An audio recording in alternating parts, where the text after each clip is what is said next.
사도신경으로 신앙 고백하십니다. 나는 전능하신 아버지 하나님 전지의 창조주를 믿습니다. 나는 그 유일하신 아들 우리 주 예수 그리스도를 믿습니다. 그는 성령으로 잉태되어 동정노 마리아에게서 나시고 본디오 빌라도에게 고난을 받아 십자가에 못 박혀 죽으시고 장서된 지 사흘 만에 죽은 자 가운데서 다시 살아나셨으며 하늘에 오르시어 전능하신 아버지 하나님 우편에 앉아 계시다가 거기로부터 살아있는 자와 죽은 자를 심판하러 오십니다. 나는 성령을 믿으며 거룩한 공교회와 성도의 교제와 죄를 용서받는 것과 몸의 부활과 영생을 믿습니다. 아멘.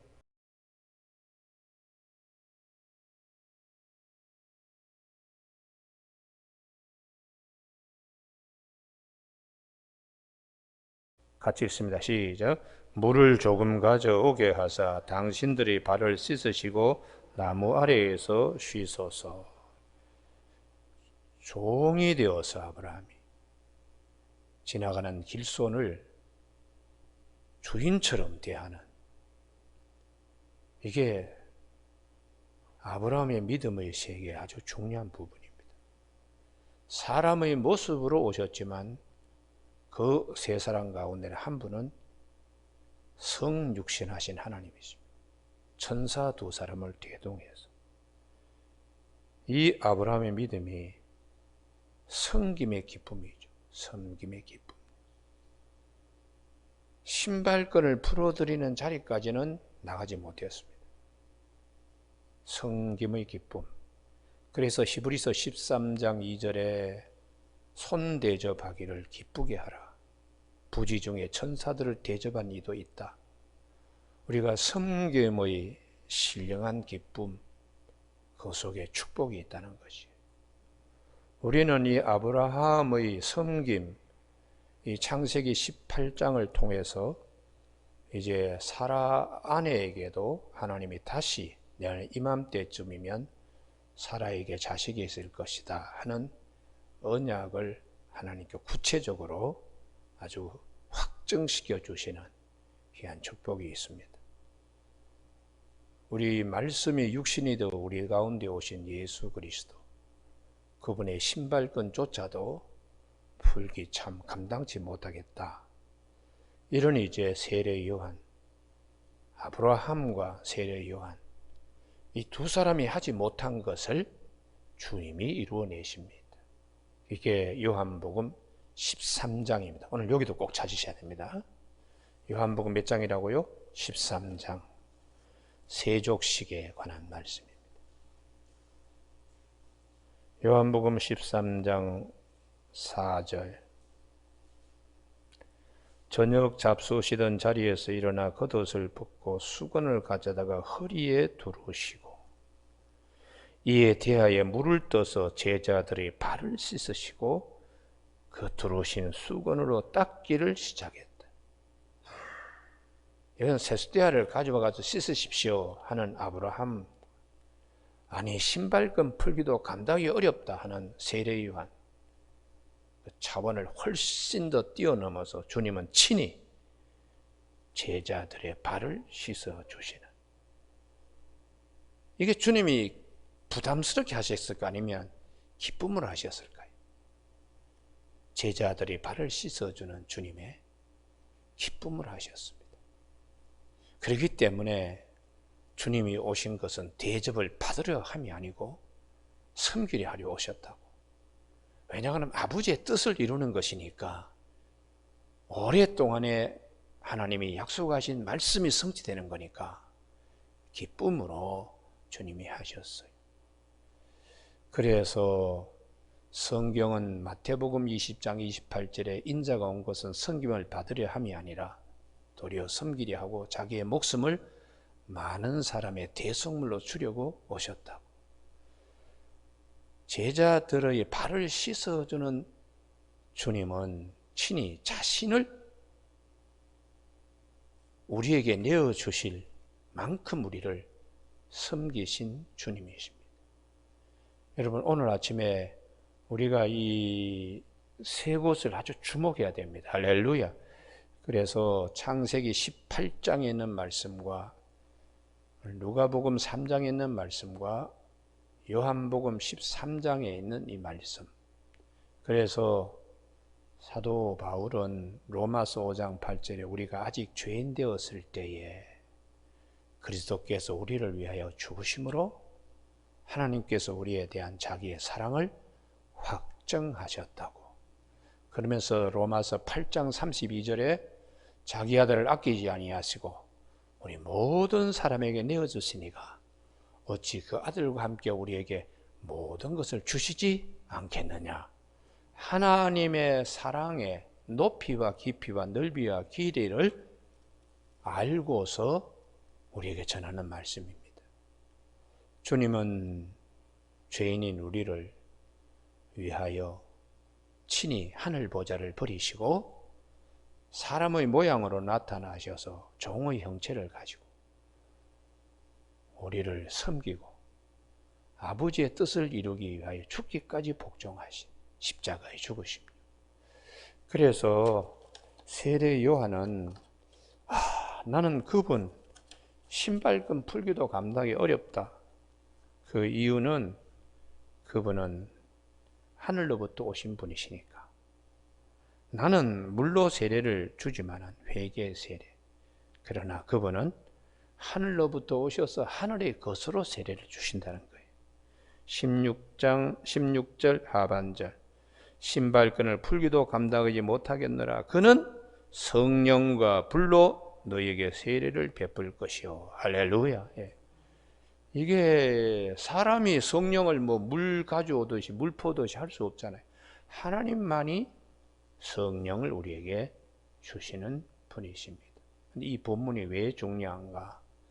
에스겔서 37장 5절에 생기가 들어가서 너희가 살아나리라. 마른 뼈들이 서로 연락되고 힘줄이 붙고 가죽이 덮이고 살이 붙어서 죽은 자가 다시 살아나온다고 하시는 말씀. 그때 생기는 부활의 영을 말씀합니다. 여기도 꼭 찾으셔야 돼요. 찾아야 자기 것이 돼요. 에스겔서 30 몇 장이라고요? 7장 5절. 제가 설교를 수없이 많이 했기 때문에 5절은 다 아십니다. 그래도 일부러 찾는 것은 12절 때문에 찾자는 겁니다. 에스겔서 37장 5절에 내가 생기를 너희에게 들어가게 하리니 너희가 살아나리라. 이 생기는 8절 뼈에 힘줄이 생기고 살이 오르고 그 위에 가죽이 덮이고 그 속에 생기는 없는데 생기가 들어가서 살아나게 된다는 것이.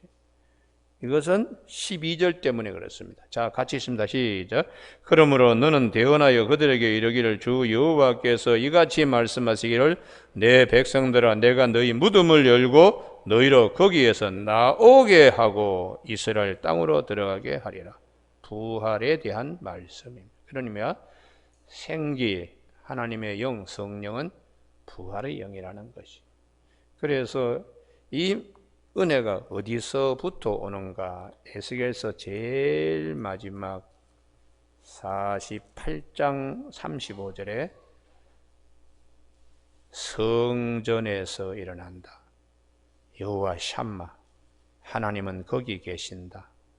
그러면은 이 사방 이렇게 크고 큰 하나님의 성벽, 하나님의 성전이 47장에 성전의 문주방에서부터 이 생수의 강이 흘러내린다는 거예요. 그래서 47장 12절에 그 물이 성소를 통하여 나옴이라. 이 성소는 성전의 주인이신 예수님이세요. 그래서 요한복음 2장 21절에 예수님은 자신을 성전이라고 말씀하시고 계십니다.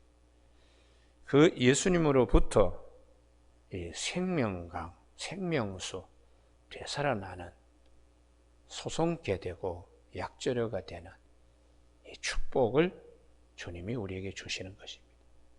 그렇기 때문에 이런 주님의 은혜를 은혜 앞에서 큰 은혜의 바다 앞에서 세례 요한은 작은 아이와 같이 섬김의 기쁨을 노래 부르고 있어요.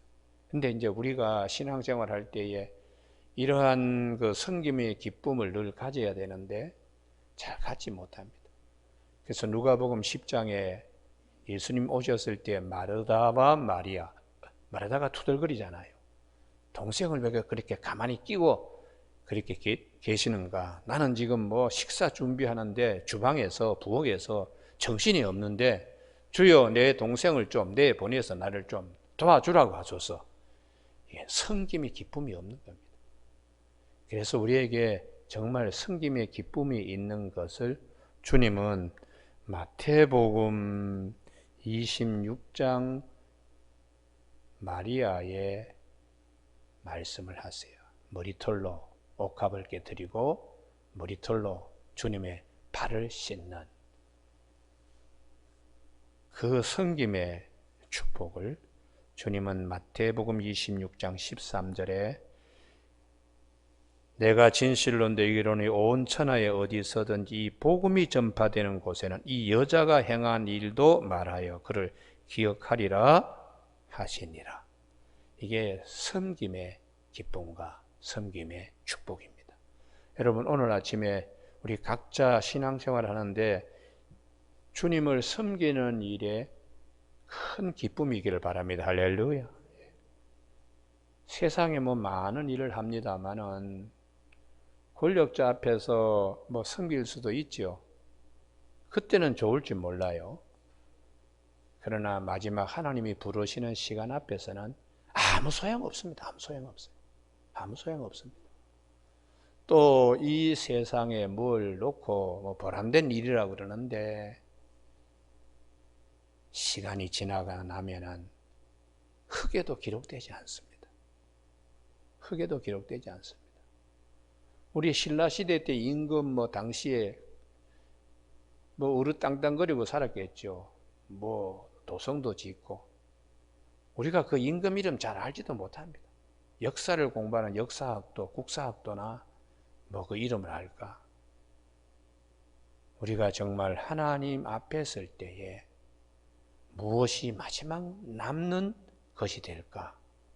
이게 참 대단히 중요한 우리 안에 질문을 가지면서 답이 있어야 돼요. 답이 있어야 됩니다. 그래서 마리아가 옥합을 깨뜨리는 이 귀한 섬김을 주님께서 복음이 전하는 곳에 이 여자의 이름도 늘 기억나게 주님이 하게 하실 것이라고 이렇게 말씀합니다. 우리는 최고 섬김의 기쁨을 가진 자는 사도 바울입니다. 사도 바울은 빌립보서 그가 우리에게 남긴 아주 귀한 말씀이 있죠.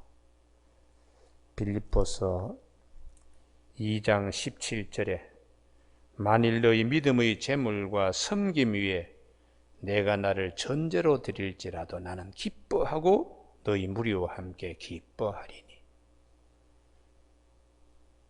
순교해도 참 기쁘다. 내 목에서 피가 쏟아져서 부은 바 되어도 그게 전제입니다. 빌립보서 2장 17절 나는 기뻐하고 너희 무리와 함께 기뻐하리니 이와 같이 너희도 기뻐하고 나와 함께 기뻐하라. 마리아는 옥합을 깨뜨렸지만 사도 바울은 피를 뿌리는 그 일도 기뻐한다고 이렇게 말씀하고 있어요. 그래서 사도 바울은 골로새서 1장 24절에서 내가 그의 몸된 교회를 위하여 내 육체에 그리스도의 남은 권한을 채운다고 사도 바울은 그렇게 말씀하고 있습니다. 오늘 아침에 우리가 기도 제목 섬김의 기쁨 잘 기억할 수 있는 아침 되기를 주님의 이름으로 축복합니다. 그러면 18절 이하에 이게 얼마나 악한 세상에 양을 이리 가운데로 보내는 것과 같은 세상이에요. 분봉왕 헤롯 안티파스죠. 그의 동생 빌립입니다. 빌립의 아내를 갖다가 취합니다. 제수를 갖다가 취해가지고 마누라를 삼는 거예요. 이게 도대체 말이 되는 일입니까? 그래서 세례요한이 그게 부정하다고 책망하고 지적을 했는데 거기에다가 20절 그 위에 한 가지 악을 더하여 이게 무엇인가? 그렇게 바른 말하는 세례 요한을 투옥시키고 그리고 결국은 목을 땄다는 것입니다. 자, 이런 세상에 우리가 무엇을 섬겨야 할까? 어떤 일을 해야 될까? 주님을 기쁘시게 하는 섬김의 축복이 얼마나 귀한 것인가를 말씀해 주고 있습니다. 여러분, 우리 인생은 참 아침 안개와 같습니다. 무엇을 보면서 살아가야 할까? 오늘 세례 요한, 나는 그분의 신발끈 풀기도 감당하기 어렵다. 그분을 참 섬기는 거 참 기쁨으로 여긴다. 이 기쁨이 잘 우리 속에도 들려져서 사도 바울과 같이 정말 주님을 위해서 내가 순교하더라도 기쁘고 기쁘다는 이 경지까지 들어가는 저와 여러분이 되시길 주님의 이름으로 축복합니다. 기도하시겠습니다. 하나님 아버지, 오늘도 저희들을 살아가는데 헛된 일이 되지 않도록 깨어 있게 하신 하나님의 말씀을 아침에 밝은 빛으로 새벽에 떠오르는 샛별로 우리에게 심어주시니 감사를 드립니다. 주여, 주님의 일을 할 때에 억지로 하지 않고 자원하며 기뻐하며 주님을 섬기는 일이 얼마나 귀하고 귀한 것인가를 알면서 우리의 맡은 바 사명 잘 감당하여 맡은 자의 것은 충성이라는 이 말씀 뜻을 잘 새길 수 있게 도와주시옵소서. 예수님 이름으로 기도드립니다. 아멘. 하늘에 계신 우리 아버지, 아버지의 이름을 거룩하게 하시며 아버지의 나라가 오게 하시며 아버지의 뜻이 하늘에서와 같이 땅에서도 이루어지게 하소서. 오늘 우리에게 이루어갈 양식을 주시고 우리가 우리에게 잘못한 사람을 용서하여 준 것 같이 우리 죄를 용서하여 주시고 우리를 시험에 빠지지 않게 하시고 악에서 구하소서. 권능과 영광이 영원히 아버지의 것입니다. 아멘.